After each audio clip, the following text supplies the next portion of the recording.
we first got together, it was love at first sight. We were stuck with each other from then till I figured out I still had feelings for my ex. Okay, interesting. Hey guys, and welcome back to Little Black Book. You know what time it is. Talking to you guys about Michael and Shay from Put a Ring on It. We're going to deal with their relationship and aspects that are going on. Why they didn't get married as of yet after a 6-year relationship. What's to say 6-year friendship and 2 years in a relationship.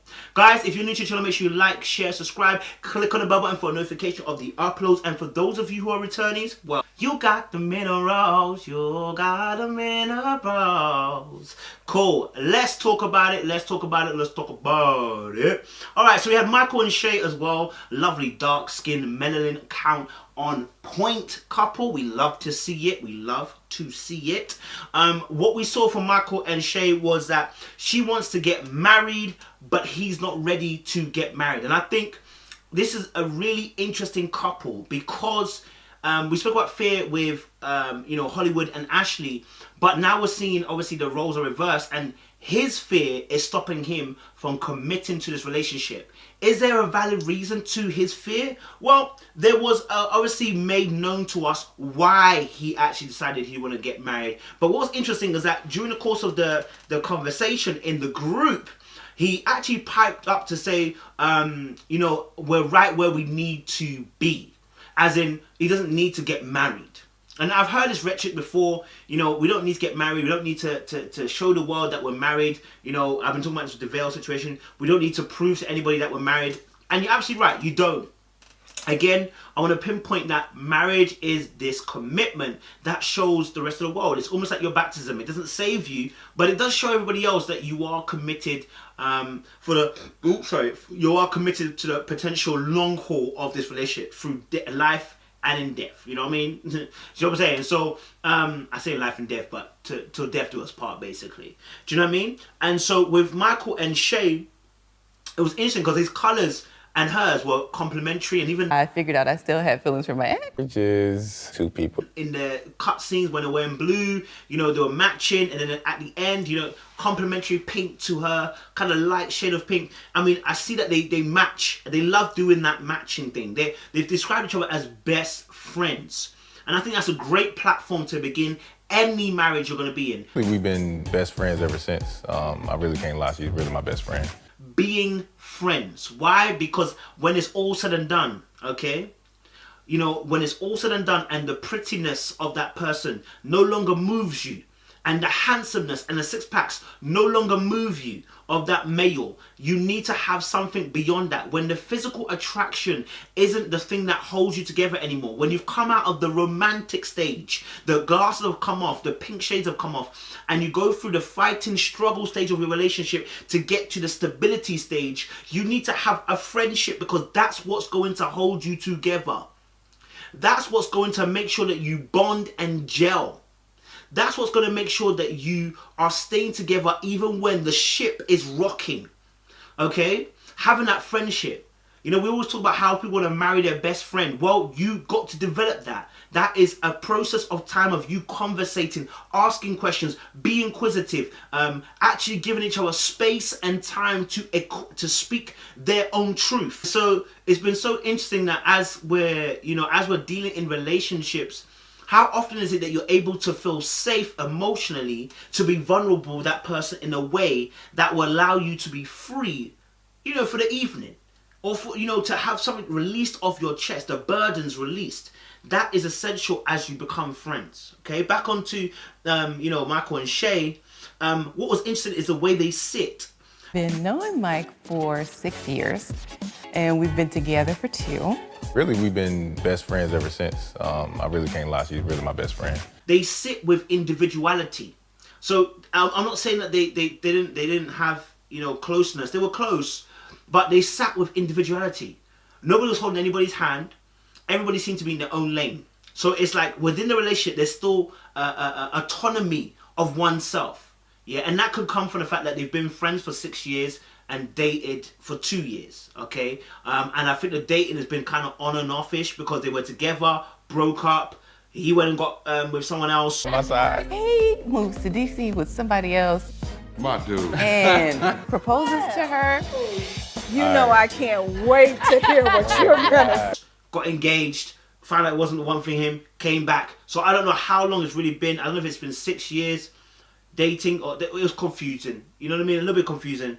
But it's interesting to find that obviously they had that timeline. And we're going to explore that timeline because I think it's very interesting in terms of where the relationship problem is. So she said obviously they've known each other 6 years, okay? You know, and they've been married for 2. They've been together for 2, right? And they describe each other as best friends. Now, when she speaks about what happens, it's funny because he anticipates what she's going to say. How do I know that? His body language. Stuck with each other from then till I figured out I still had feelings for my ex. He actually begins. She hasn't said anything as of yet too much that is going to do any damage. He hasn't said anything that is of damage per se to him. But what we do see is him actually begin to shift. He immediately shifts in his seat. Why? Because I believe what's coming next. Because the question was obviously what she begins to describe is like why he don't trust her, right? Or why they feel like the relationship wasn't really working, right? And that was said that she had feelings for her ex. Now here's the thing. I believe the reason why he shifted in the seat is not just because she had feelings for her ex. It's that she has feelings for her ex and she said it in front of a cohort. Till I figured out I still had feelings for my ex. Okay, interesting. Yeah, he ain't do a thing. He ain't put that word in. So, okay, and let me tell you something. He was right to feel that way.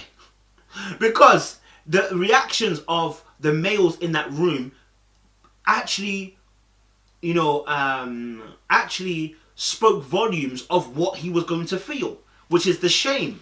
Because for men, the pride and the ego must stay intact when it comes to relationships. We don't want to feel embarrassed, okay? It's embarrassing for to be around other males to know that your girl cheated on you, or your girl did you dirty, or like, you know what I'm saying, your girl was spotted with some other guy. Like, any of those kind of things. For us as men, that brings shame to the kingdom, yeah? The king's domain.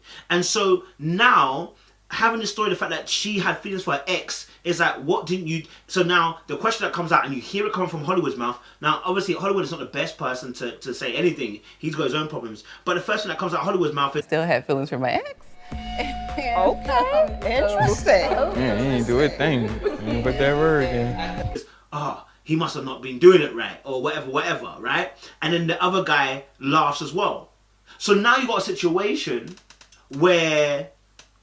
now they are laughing almost silently, but you're kind of hearing it, and it's confirming what he felt, which is that this is embarrassing. It's shame for you to tell this kind of story because it makes me look bad, okay? And so his pride is shot, which is why then he tries to change the narrative by getting involved to discuss how he felt and what actually happened at the time, okay? And so when Shay even mentions the fact she had feelings for her ex, even Dr. Nicole herself was like, oh, like, so it was a universal response to this story. That's why he shifted in the seat before then, because he anticipated what was coming, right? His pride was affected, okay?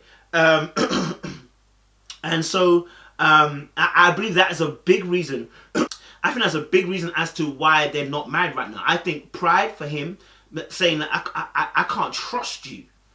Right? You've hurt my pride and my ego, but I can't trust that you are going to be faithful to me. I can't trust that you are going to be able to really be caring for me, because you may do this again. You may go back with an ex or someone else this time again. We wake up every day, we choose to be with each other right now. What are we rushing to get married for? That scares me too, because he's always looking. And so why put myself in a situation where I'm locked down forever and you go and do that? Then in that way, in that moment, I don't just lose in the relationship, I lose 50%. I lose my finances, I lose my, I lose, the goods I've acquired in that marriage, and etc., etc. I got to give you half. I got to go through a whole divorce. That's going to cost me. It's not a freely, I can just leave. Right? And so that is a big boy thing, We didn't cut it off. She cut me off. And he started like dating girls, and Can I tell my story? And no. Can I tell my side? He moves to DC with somebody else. And you know that showed me that he wanted to rewrite the narrative to show, actually, no, I'm not a dickhead, I'm not a muck. No. My pride and my ego, I'm not gonna get shot like that. No. Let me tell you the full story. Y'all don't even know the full story. Let me break it down to you. Let me let you know what actually happened, didn't it? Right? And so when he was, you know, I thought at first, let me record it because it may be that she's controlling. She's not controlling. It's just the fact that she wanted to tell the story. So that's cool. That's not a problem at all. And so we hear that obviously from his side of the story that he actually moved on to someone else. Okay, after she and there's someone that he mentioned. Sorry, before I get to that point, someone that he mentioned. He said, We didn't cut it off. She cut me off. And he started. She cut me off.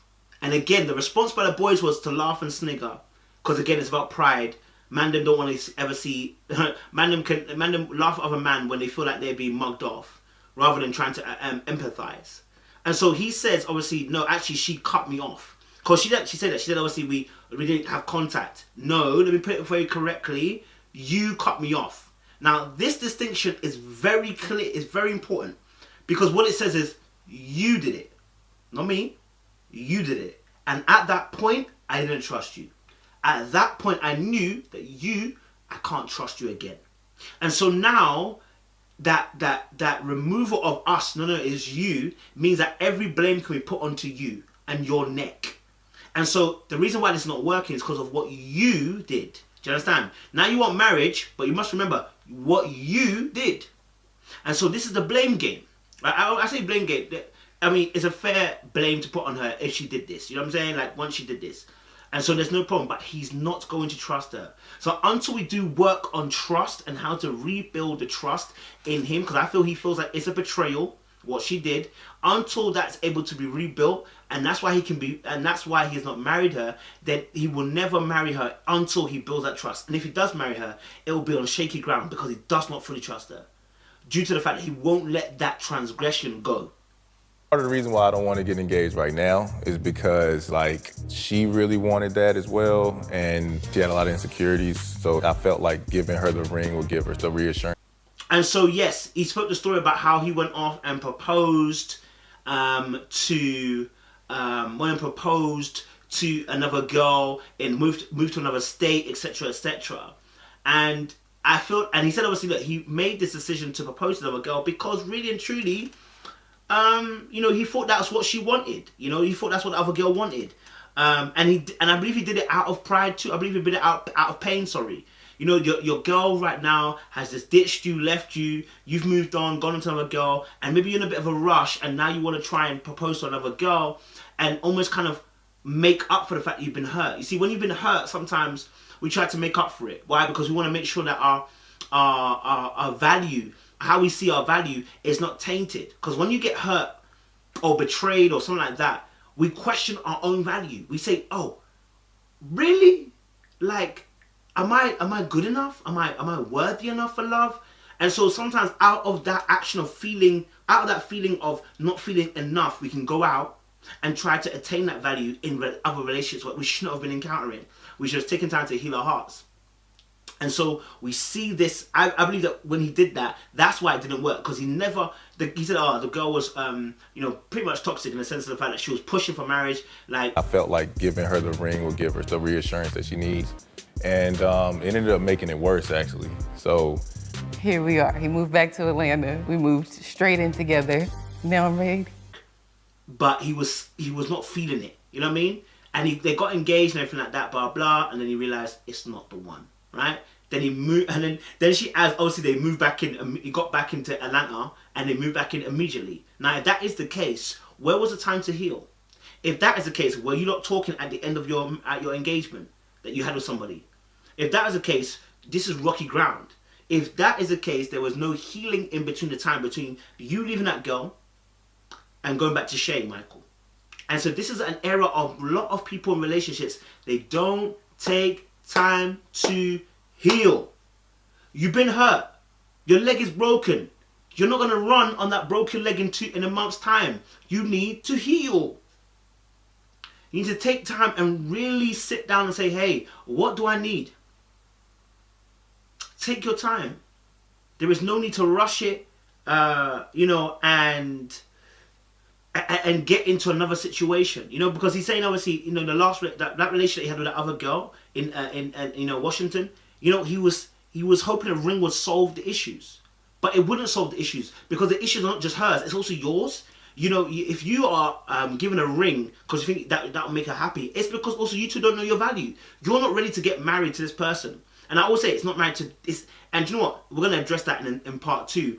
The guy that she went on a date with, address that. It's not like he doesn't want to get married. He doesn't want to get married to you.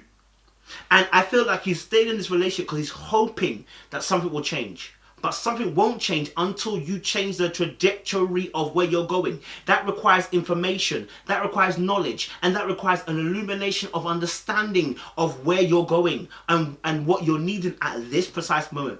If you can't identify that you're in pain, if you can't identify that you're still hurt by what she did, if you cannot identify the fact you can't trust her, then you cannot bring change, and you will continue upon this course and keep going the way you're going, and you will crash because eventually you get to a place where you can't take it no more. So, for him, he's got this fear of being married, and what's interesting for me is that when we say, obviously, why do we have to get married? The question that comes to my mind is, why shouldn't we get married then? If marriage is just a piece of paper, then marriage shouldn't be a problem then. Just sign a piece of paper. Deep it. If marriage is not that deep, that you don't have to show the world, it also isn't that deep to marry, and just get married for the sake of it, because it's a piece of paper, right? But the problem is, you understand there's a gravity to it. There's a gravity to it, and so she understands that. Look, she understands that. Obviously, look, if they don't get married, there is always this back door, and it's true. There is always this back door. Now, the marriage we're talking about here isn't necessarily the big ass wedding. We're talking about the lifelong commitment that you take, the vows, and say, look, this is what we're gonna do. Because without those vows, what you're saying is we're just going to keep on going until we feel that we're not going to go no more. Right? And like I said, it's got emotional, it's got spiritual, it's got legal, it's got financial implications on getting married on the land that you live in. So, guys, that is part 1. We're going to deal with part 2. We're going to speak about dating. The dating aspect of this particular show where, Shay went on a date. And I want to address some issues, especially about the way that her date actually went. I weren't feeling it at all. But we'll talk about that as we get there. Guys, make sure you like, share, subscribe, click on the bell button for a notification of the uploads. And we appreciate you. Done know.